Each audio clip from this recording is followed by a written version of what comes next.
Do you? I do. Do you really? Why am I not surprised, Graham?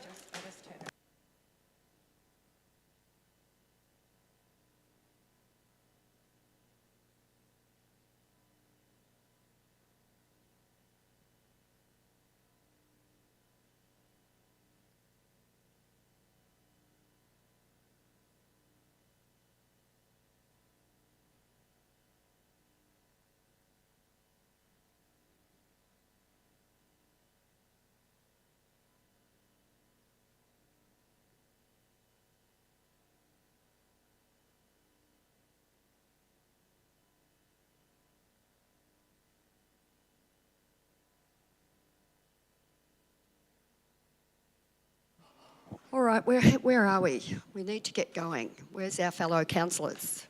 1, 2, 3, 4, you got a quorum. Yep, go. 1, 2, 3, 4. We have got a quorum. Fellow councillors, we need to get moving.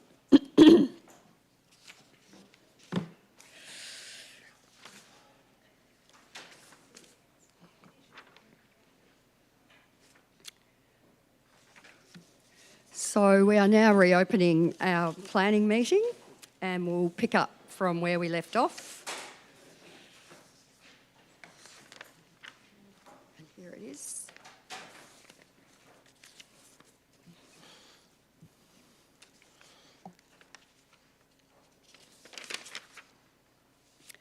So we have some verbal submissions from two submitters who will address council first before we move on to the next bit.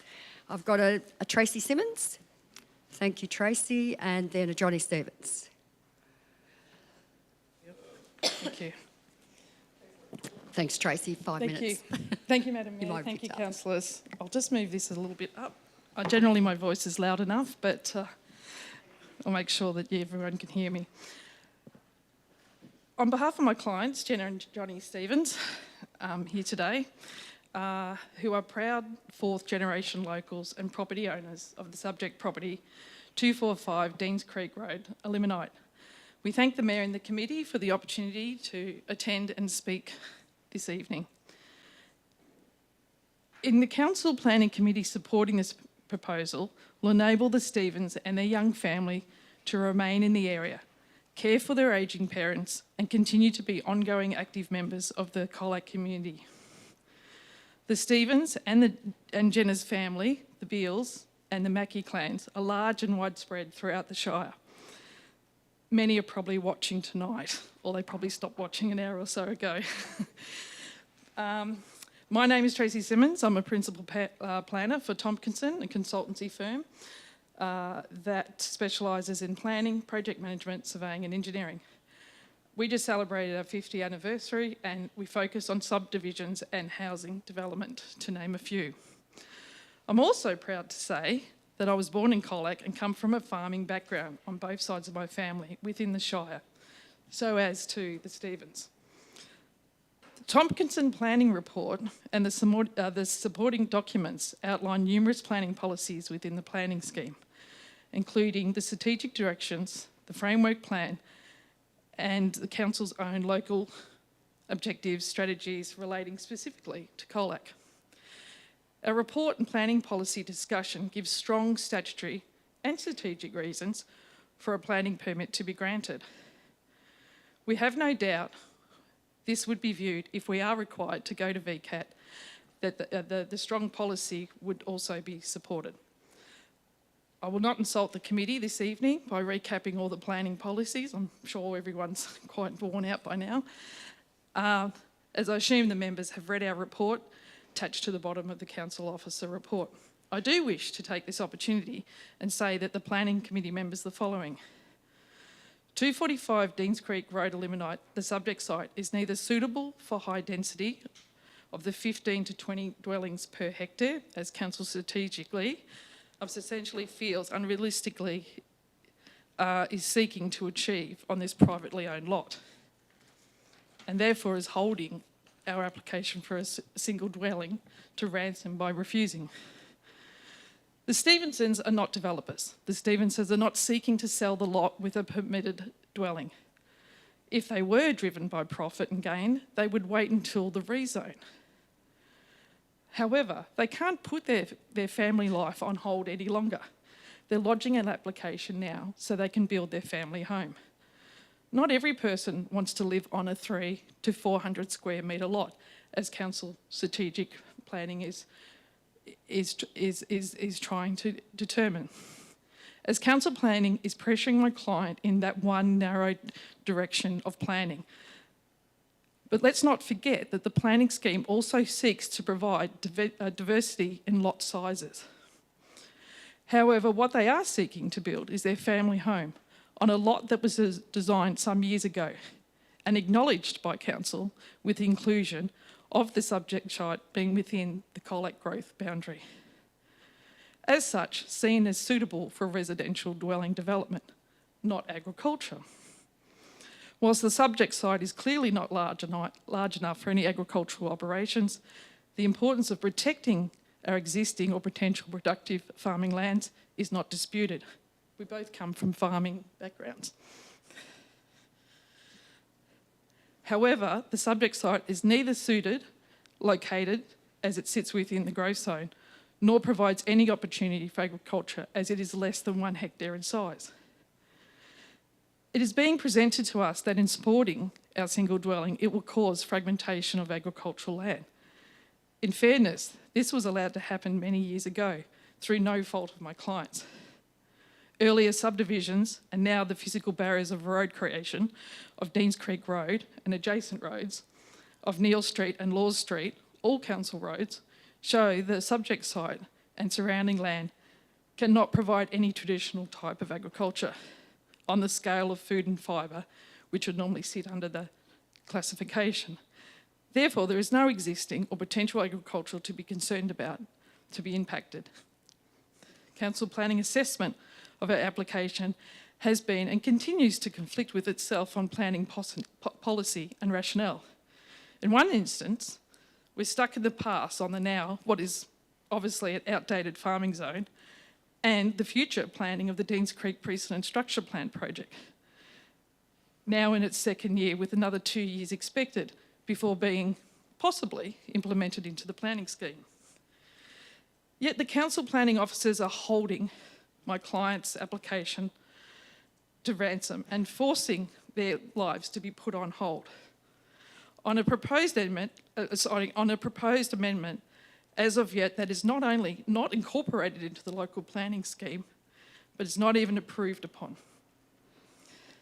While the council officer report seeks specific refusal because the proposal does not, within the council's adopted rules strategy of 2007... 5 minutes, Tracy. Sorry? We're up to 5 minutes. Oh, okay.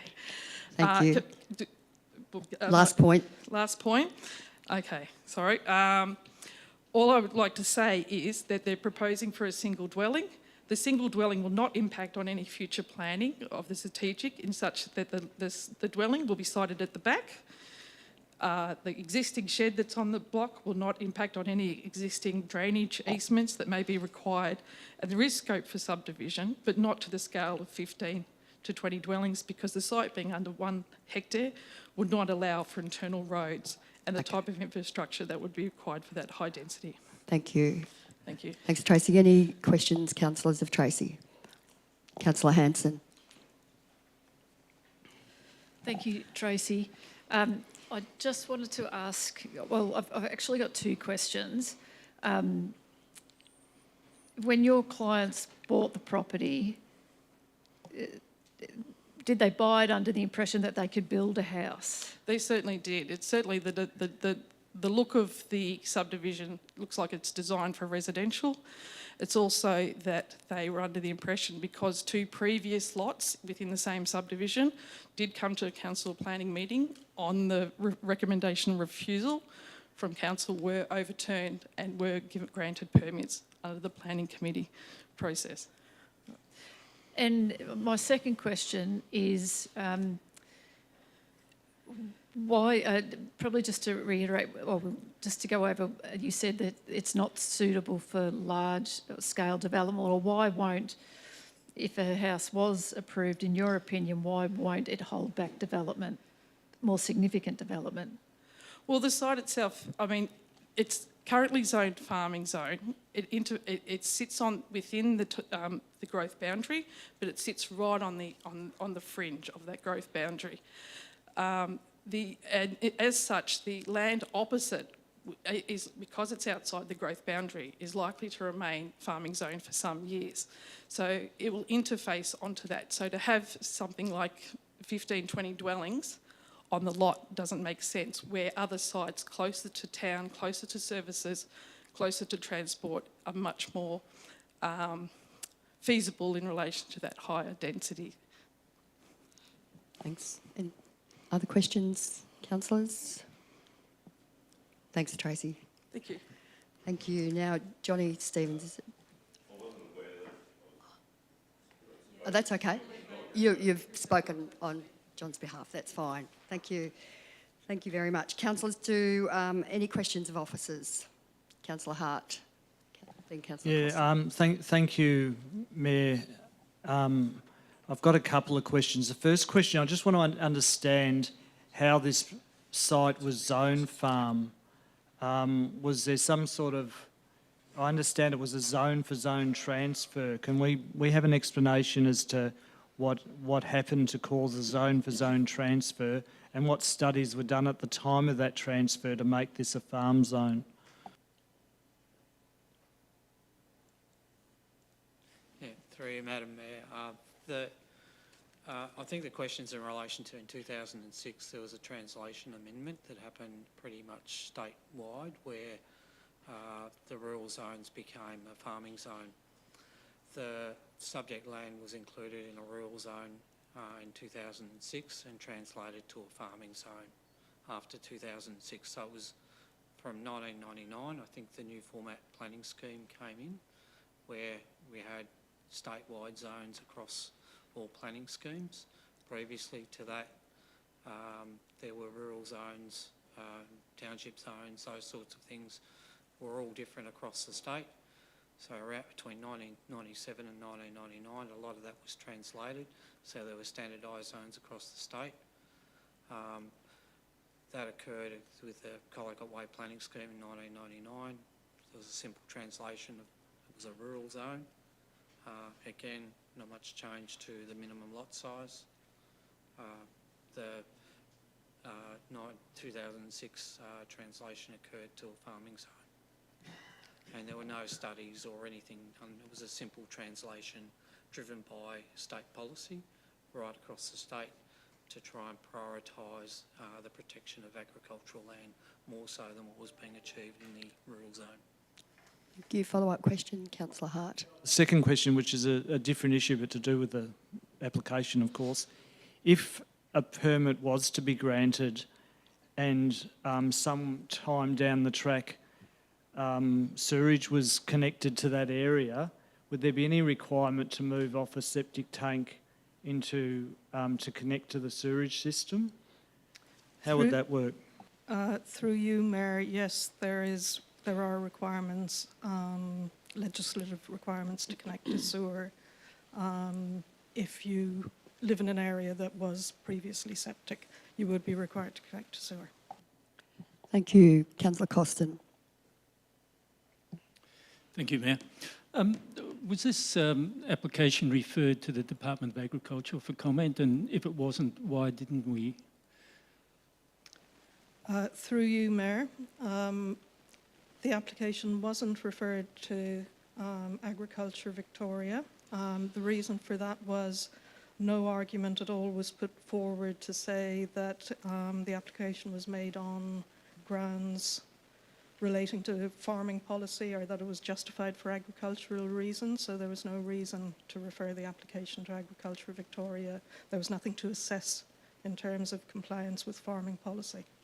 Thank you. Follow-up question, Councillor Costa. Thank you. And if I understand correctly, we have no objections submitted? Through you, Mayor, no, we haven't received any objections. Thank you. No objections. Councillor Potter? Thanks, Mayor. Look, we've heard an opinion that VCAT would support this application if it were to go to VCAT. I'm interested in whether officers in their experience and knowledge of VCAT cases along similar lines hold the same view. Through you, Mayor, in the opinion of officers, VCAT would have regard to the significant strategic work that has recently been done that has resulted in a planning scheme amendment that in effect introduced the strategic directions of the Colac 2050 growth plan into the planning scheme, and that growth plan looks at this area as an area for growth. There's still steps to be gone through, so in effect what would happen is an urban growth zone would be introduced for the transition to urban land uses, etc. But from a strategic point of view, the planning scheme actually identifies this area for growth. You'll be aware throughout the entire state there are growth areas, so this isn't something new. In our experience, VCAT protects that land for growth, so it would support council looking at the strategic intention for the land and look to see what was in the planning scheme that supported council's view that it would be inappropriate to allow ad hoc individual dwellings within the zone or within this area prior to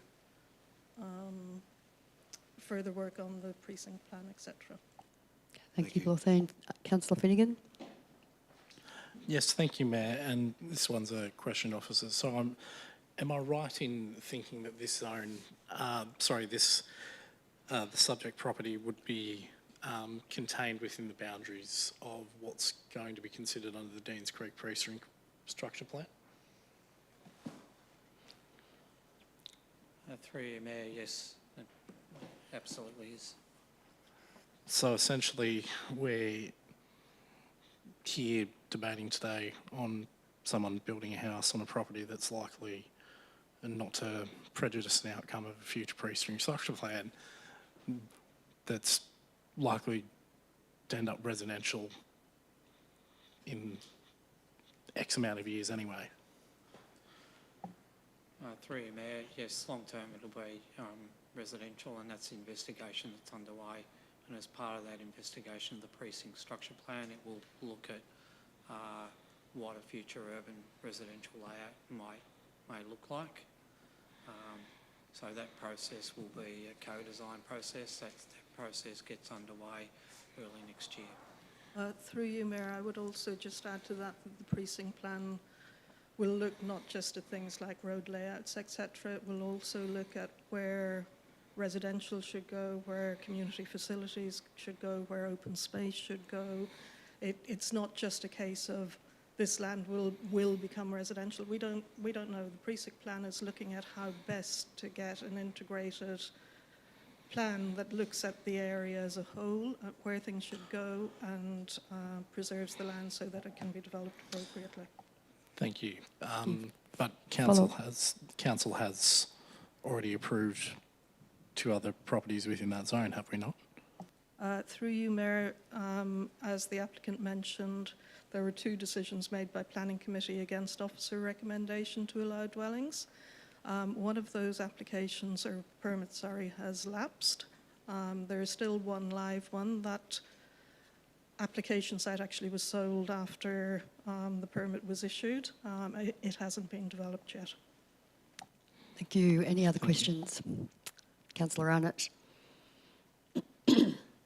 Thank you, Mayor White. And look, hopefully this hasn't been covered beforehand. It was mentioned here that we've got a precedence created earlier, just in respect to other blocks getting a permit. So this, if we were to accept this application, that would create an additional precedent, I imagine, which might encourage development of these adjoining blocks. Through you, Mayor, I think we can see how there's a knock-on effect in terms of receiving applications. So the previous application certainly seemed to have encouraged people to look at trying to get permits for dwellings in this area. Now, both of the previous applications were actually granted permits before the amendment that implemented the strategic directions of Colac 2050 were introduced into the planning scheme. So we're now looking actually at a stronger policy base even than we were when consideration was given to the two previous ones. But in response to your question, every time a dwelling is allowed within a growth area, it's likely to lead to more applications coming in seeking similar ad hoc development.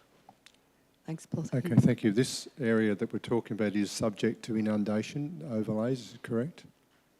Through you, Mayor, yes, most of the site is subject to the land subject to inundation overlay, and there's also a portion of the site that's subject to a floodway overlay. Okay, thank you. If I may... Councillor Owen, follow-up question? If I may, please, just in respect to that one. There's a proposal for the on-site septic treatment area in that, which is still within that overlay subject to inundation. I'm really curious about how that's going to control water from going from that directly into the creek. And if we get further development, those other blocks, how do we control that? How do we not end up with pollution in the creek? Through you, Mayor, I will qualify my response with the fact I'm not a health protection officer or an environmental health officer. We did refer this application to the health protection team and they didn't raise objection, though they did say they'd have to see a land capability assessment and ensure everything would operate appropriately. Obviously, the more septics you put in, that would go across additional sites, and every time we'd liaise with our environmental health protection unit. I'm sorry, forgive me please, I just wanted to clarify. So they believe that for this site they can handle it or not? Through you, Mayor, my understanding is they think it can. I think they'll need more detailed technical documents showing how, but I think they're satisfied that it can be done on the site. Thank you. Thank you. Councillor Finnegan, then Councillor Potter. Sorry, Mayor, I just noticed during the officer's last answer that the applicant's proponent was making a point. I was wondering if we might be able to defer to them to just see if there was some context to be added. Sorry, Councillor Finnegan, I didn't quite hear that. If there was some context to be added to that from the applicant's proponent, I just saw them sort of shaking their head and the like. Does the governance rules allow for that? I don't know whether the governance rules allow for us to go back to the submission. I think this would be unusual, Mayor, and you can end up virtually having a debate. Back and forth. Back and forth, yeah. Yeah, back and forth. I really don't think that we can allow that. So any other questions? Councillor Costin? When you're ready, I'd like to move a motion. Yep. Thank you. And any other questions before that? Potter? Councillor Potter? Yeah, thanks, Mayor. Loon, you touched on it, but just so I'm clear, whilst this is a residential precinct to be developed, and theoretically there could be houses alongside what is proposed, but at the same time, in the planning considerations, we'll be planning open space, potential shops, who knows if there's a kindergarten, whatever it may be. None of that has been decided where those things will go or could go. Is that correct? Through you, Mayor, no, those have not been determined yet. It will be, the aim will be to designate it an urban growth zone, with then a requirement to have a precinct structure plan that looks at the uses that go within that area, where they go. As I say, that includes community facilities, it includes educational facilities, it includes open space. Yes, as a growth area, a high proportion will probably be residential, but there will be other supporting community facilities as well that will be required. Thank you. Councillor Hart. Yeah, thanks, Mayor. Look, I'm sorry if I missed it, but have we got any idea, this rezoning and precinct plan and all that sort of thing, are we talking 1 year away, 5 years, longer? Do we have any sort of guesstimate as a time frame, please? So at the moment it's on a timescale of it'll head towards a co-design in 2025, early 2025. That will provide an indicative layout. It's at a process now where the last few background reports are being concluded now. There's an infrastructure study underway. It's tracking towards a 2026 conclusion. So what I'm hearing, we're expecting that this property will probably be rezoned by about 2026.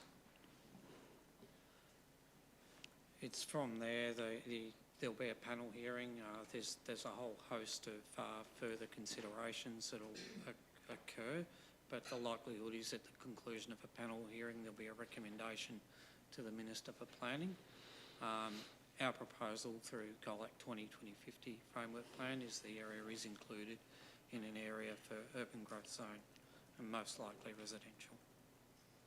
So sorry, it's just not clear to me. So we would expect that the panel hearing and all those processes will be completed by 2026. Yes, that's correct, through you, Mayor. So the land will be rezoned by about 2026. That's the earliest possible time I'd see if you set a best guesstimate, because there's a whole host of things through you, Mayor, that have to be considered through background reports that may identify additional constraints that may exclude some areas that are currently being investigated. So let's assume a positive outcome from those investigations. We're looking at 2026, yes. And just one final question, Mayor. Gee whiz.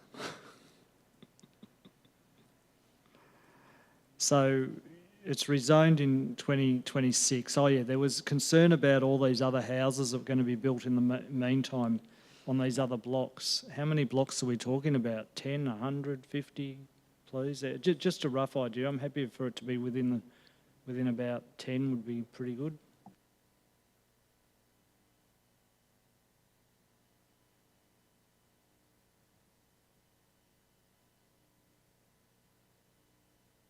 We've had a guess about 6. Does that sound more or less right?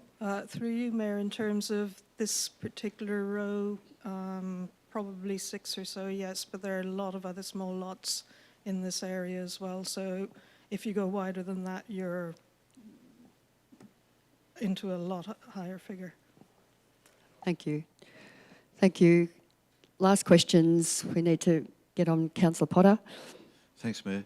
In relation to the strategic planning being done with this precinct, is there community input into that planning, and would the community have been consulted in relation to the potential for building a house at this location?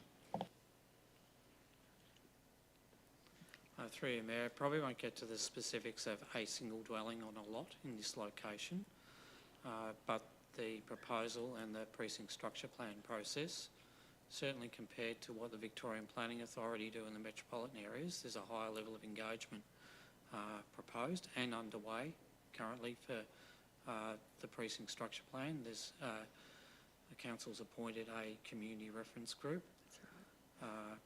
who are going to be consulted throughout. They're being brought through their journey. There'll be broader participation invited in that co-design process. So again, there's going to be a number of touch points where feedback will be invited and sought from the community, because there are important questions to ensure that this development adds to the future of Colac and fits with the character and identity and aspirations of the community. And through you, Mayor, just a slight tangent to that. Historically, the expectation of being able to build a house on its current zoning wouldn't have been there. The house, any residential is not as of right in this location at all. You know, there is no right to build a dwelling. What we have is a small lot in the farming zone, which historically, as I say, would have had no expectations until a couple of recent permits, and then B, we've got the strategic intention for this area. Thank you. One last question, Councillor Hanson. You might not know this answer, and I apologise. If that area is rezoned, so this spot where it's a proposal for a house, if it's rezoned from its current zoning to residential, are the owners of the property liable for the windfall gains tax?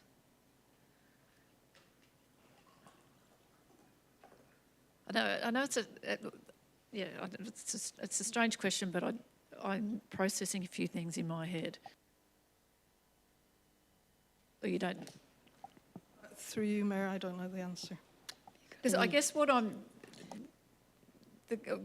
guess the reason why I asked the question is that lots of the area is owned by lots of different people, whether there's a house on some of the properties or there's not. And when it comes to development in the future, there's a lot of things that need to happen when development happens. Like you need to hope that the person who owns this piece of land wants to sell it. There's things in place like when rezoning happens, sometimes your rates can go up a lot if you went from farming zone to residential. There's now the windfall gains tax, which are kind of designed in a way to almost force people, it can force people to sell their land for development. And that's what I'm processing in my head around this one, that development out there at Deans Creek might not happen for 20 or 30 years, but there's things that are in place that probably can force development to happen, whether there's a house on a block of land or not. We don't know the answer to the windfall gains tax, but that's why I asked it. Yeah. You got a comment on that, CEO? Just it is a difficult one to answer, Councillor Hanson, because whilst windfall gains tax or windfall tax is triggered through rezoning, there are exemptions. So you have to look at the site-specific situation to know if an exemption would apply. So it's not a straightforward answer for that reason. Thank you. Councillor Costin. Mayor, it's getting late. Yes, it is getting late. I'm ready to put an alternate motion, thank you. You'd like to move an alternate Yes, thank you. motion? Is that the motion on the screen?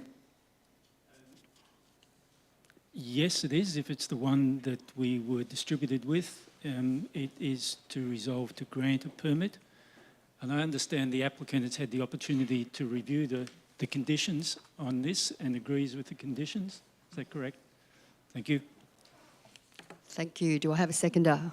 Happy to second it, but I'd ask, Mayor, if we could see that has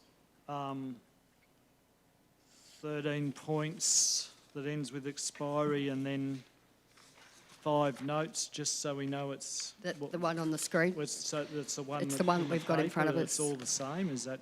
Thank Do we you. get that? Thank you. Can you confirm with us, Councillor Costin, that's the one that reflects the one that we've got? Can I just make a point? I don't have a copy of this, like anywhere.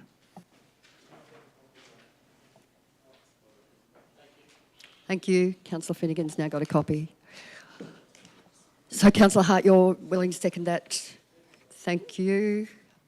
Is it to be opposed? Councillor Potter. Thank you. Councillor Costin. Thank you, Mayor.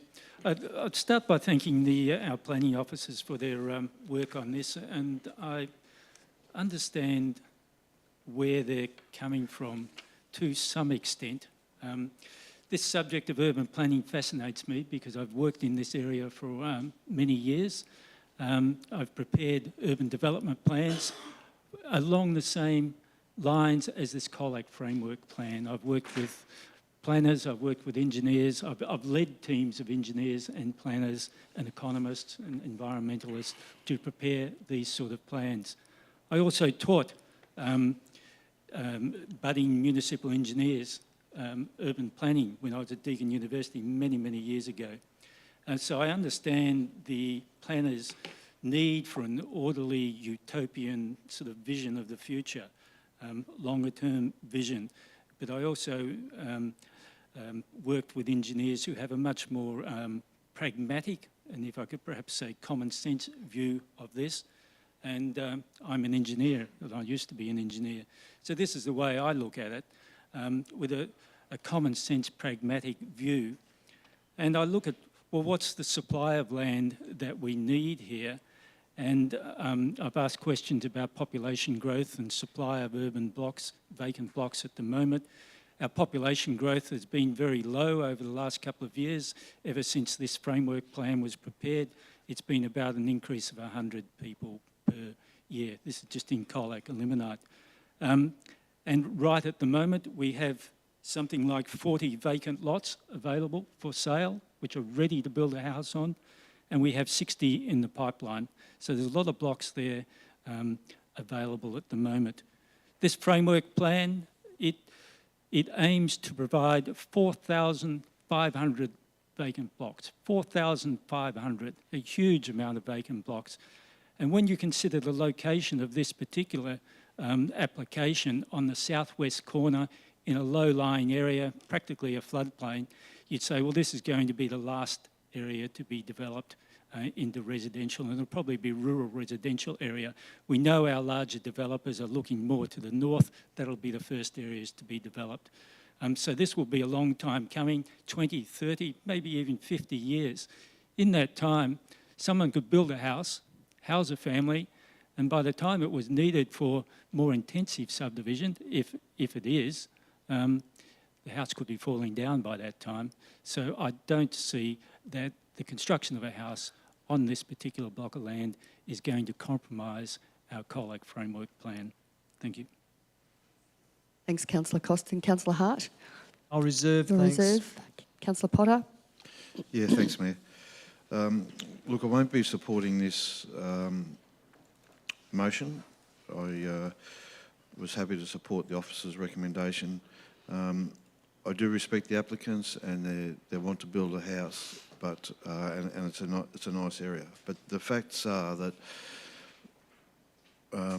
council has not been forward-looking enough, and we all know in this council that we've been playing catch-up to try and get some residential blocks on the market for the current demand and to allow for growth. And you know, for a council to think that it might be 40 or 50 years for this land to be taken up was pretty pessimistic about the future of Colac. But Colac has got a future. It's a fantastic place to live. It has strong industry. It has good services. So people want to come here, and you know, hopefully this the city of Colac will grow. Currently, there's a community reference group hard at work on the planning and layout and the facilities to be considered in the development of the Deans Creek precinct. This has to be carefully done, and it needs to be forward-looking.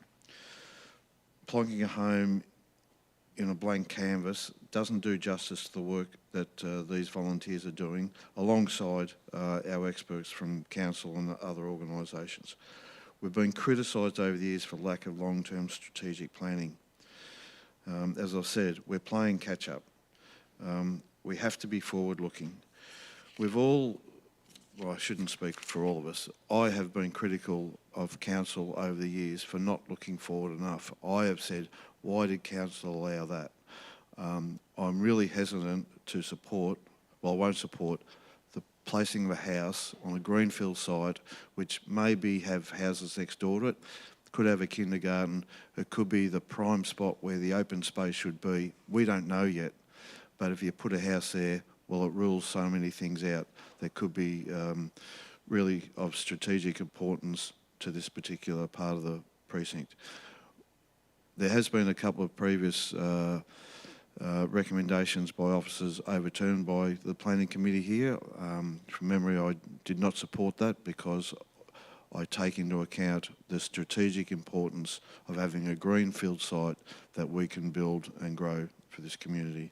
So I won't be supporting this motion. Thanks, Councillor Potter. Other councillors wish to speak? Councillor Arnott. Thank you, Mayor White, and I will thank Councillor Costin for bringing this motion forward, because it does create the opportunity for some balanced discussion on both ways in this. But unfortunately, I find myself in a position, I was two ways in my mind going into this, because I wanted to keep an open mind to the whole process. But I find I can't support it because I'm in the same camp as Councillor Potter on this one. I think it falls into that category of we need to take a stand on long-term strategic planning. And I'll start by pointing out 30 years ago, I built a house myself and my wife in Colac, brick veneer. I'll admit the kitchen and one of the bathrooms are getting a bit tired, but the house is not falling down. 30 years' time, this area here is meant to be fully developed. So I think it would be short-term thinking to think that that's not going to be the case.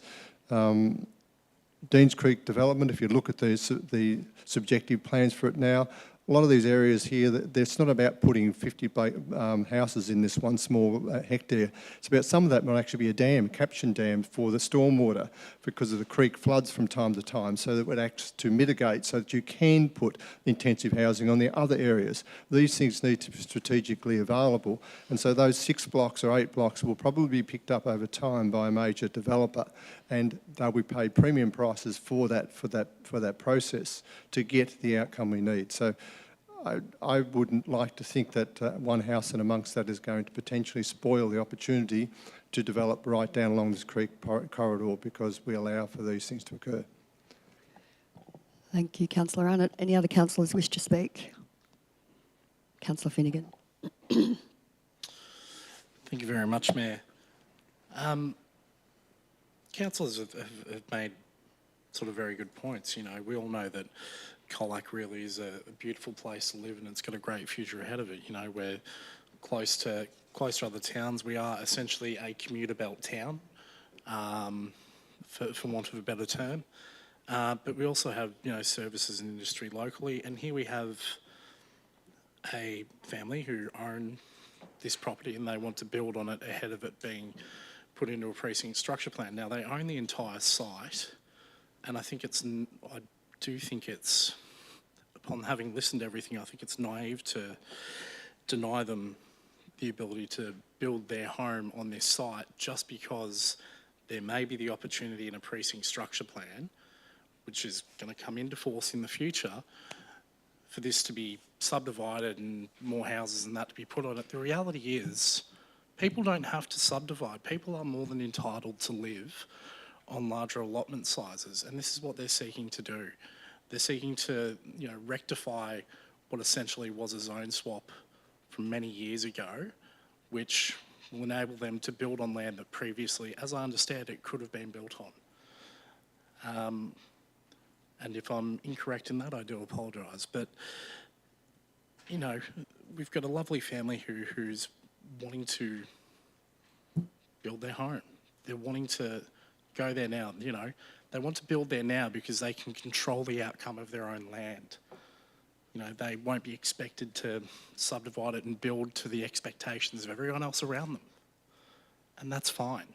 I'm okay with that, and I'll be voting in support of this under that basis. Thanks, Councillor Finnegan. Any other councillors wish to speak? Councillor Hanson. Yeah, I'd like to start by saying that I support the strategic work that's being done. I think it's very positive, and strategic, you know, often by nature means that it's very much forward-looking and, you know, and with planning can be many decades into the future. And I think that's probably what this area is. And I don't think it's being negative by saying this area might not be, you know, fully developed for 40 to 50 years. I think that probably, you know, is the reality. It could be more like 30 to 40 years, but that would be my guess. I don't think, you know, any of us really know how quickly the area might be developed. But there's one thing that we do know, it is an area that we are earmarking for residential, and it's, even though this land now is currently zoned farming, we're not talking about it being used for farming land, we're talking about it being an area where people build their homes. And so, you know, I have made decisions in the past where I very much do protect the farming zone and the fragmentation of farming land, but this area is, you know, is going to be an area where, you know, we are hoping one day that there will be thousands of houses there, but, you know, whether it happens in my lifetime or not, I don't know. So here we are today, you know, faced with this decision, and I am going to vote in support of this motion because I think we definitely know that there's going to be houses here. I think it's well suited to the proposal. I don't think it's going to hinder future development. I think there's probably processes in place or in time when there's so much demand and developers are knocking on the door, whether these people still own the property or not, like who knows. But there's probably things in place that sort of, you know, make these developments happen. So in the meantime, I support this proposal and you know, hopefully it gets up. Thank you, Councillor Hanson. Councillor Hart, you reserved? Yeah, thank you, Mayor. I think that it is worth commenting on the zone for zone transfer that Councillor Finnegan touched on, and Councillor Finnegan was right. This used to be rural zone, and potentially you could have built a house there with a lot less fuss than you can now.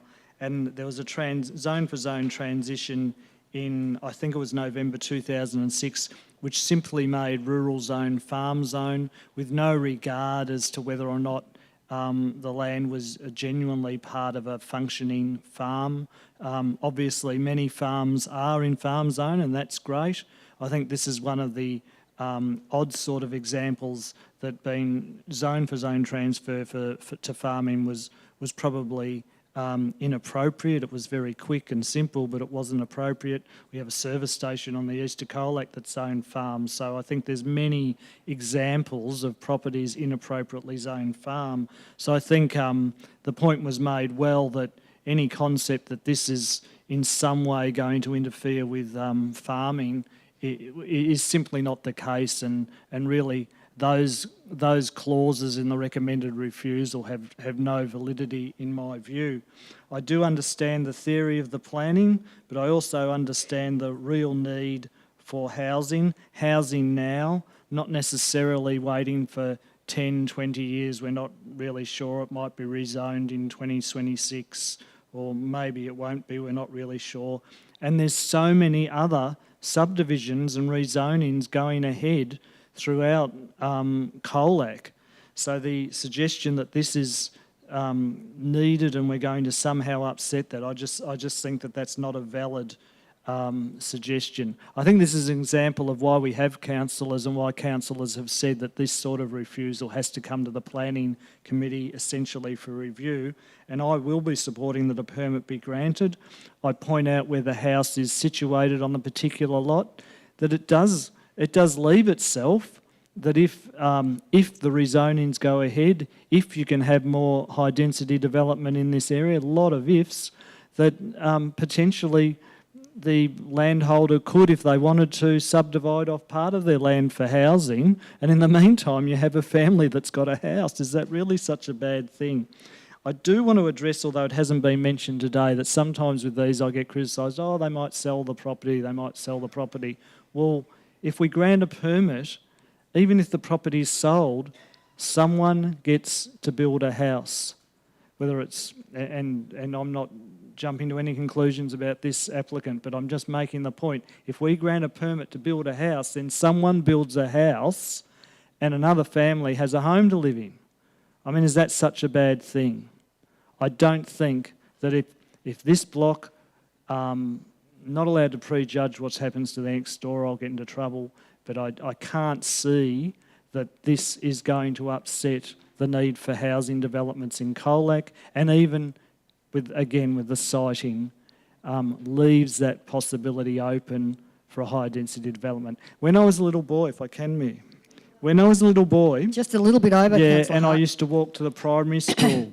There was a particular house that was obviously historically been there before the area was subdivided, and it was a house that was noticeably on a bigger block than everybody else.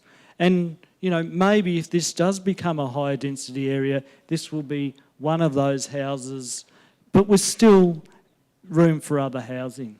It's not a problem, it's a part of life, and it'd be great if there's a house built there and a family gets to build a home. Thanks, Councillor Hart. Councillor Costin. Thank you, Mayor. Look, for Councillor Potter, I do also agree with Councillor Potter. This Colac is a fantastic place. It's got real potential for people to live here. I'm not sure why we don't have people flocking in, but it's only growing by 100 persons per year for the last 4 years. And we have vacant lots ready for people to build on at the moment. This particular site is unique in this whole Colac framework plan. It's tucked away in the southwest corner. It's the other side of Deans Creek. And you can imagine what sort of barrier that is. You've only got to look at Barongarook Creek here, and we can't get a bridge across Harris Road at the moment. And so look at the obstacle that creek puts there. So to put a kindergarten, a shop or anything along Deans Creek Road in that location defies common sense, really. It's ideally